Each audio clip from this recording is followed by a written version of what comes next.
Bonjour mes abonnés, j'espère que vous allez bien. On se retrouve aujourd'hui pour l'énergie générale à travers la roue astrologique. Comme toujours, je vous invite à rester à l'écoute de ce qui résonne en vous et à laisser de côté ce qui ne vous parle pas. D'ailleurs, petite parenthèse, pour tous ceux qui me prennent une guidance spirituelle, sachez que je peux vous imprimer votre roue astrologique gratuitement. Je vous l'envoie sans problème pour que vous puissiez mieux ressentir l'énergie du moment, la comprendre et l'intégrer dans votre parcours personnel. Il suffit de me le demander.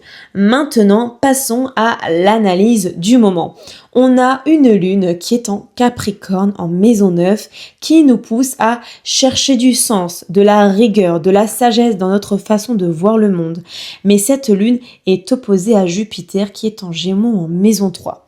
Ce qui crée une tension entre le besoin de profondeur et une certaine légèreté mentale, voire un excès d'information ou de bavardage. On peut ressentir une dualité entre la foi intérieure et le mental logique. La lune est également en carré à Saturne qui est en Poisson en maison 12 et à Neptune qui est en Bélier, toujours en maison 12. Cela peut provoquer une forme de confusion émotionnelle, voire une fatigue psychique. Il y a un appel à ralentir, à se recentrer, à prendre du recul sur les illusions et les attentes irréalistes.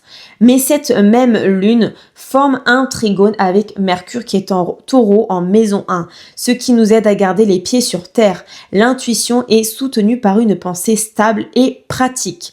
On peut concrétiser nos idées avec justesse à condition de rester ancré. Toujours en lien avec cette lune, on note aussi un trigone au Soleil et à Uranus en Taureau en maison 1. Il y a une belle ouverture vers l'authenticité, vers une compréhension plus libre de qui on est réellement.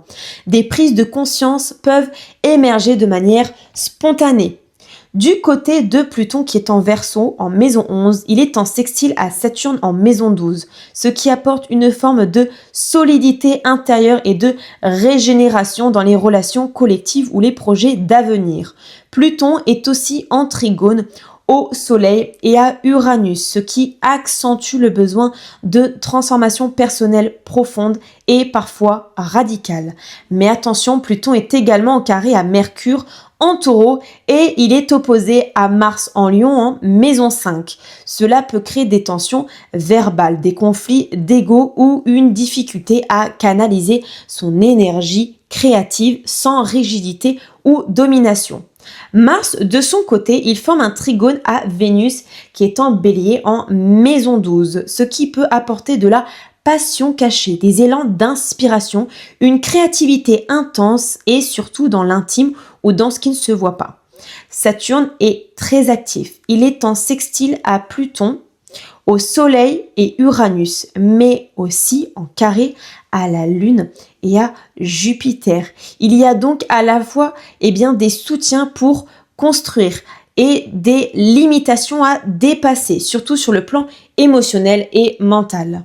Neptune en Bélier en maison 12 est en sextile à Pluton, au Soleil et à Uranus, mais aussi en carré à la Lune et à Jupiter. L'intuition est puissante, mais attention à ne pas se perdre dans le fantasme ou les illusions. Il faut discerner le rêve de la réalité. Mercure en Taureau est en carré à Pluton et à Mars, mais en trigone au milieu du ciel et à la Lune. Donc là, il y a une forte stimulation mentale, parfois conflictuelle, mais aussi des ouvertures vers une meilleure expression de soi, notamment dans sa vocation ou sa mission.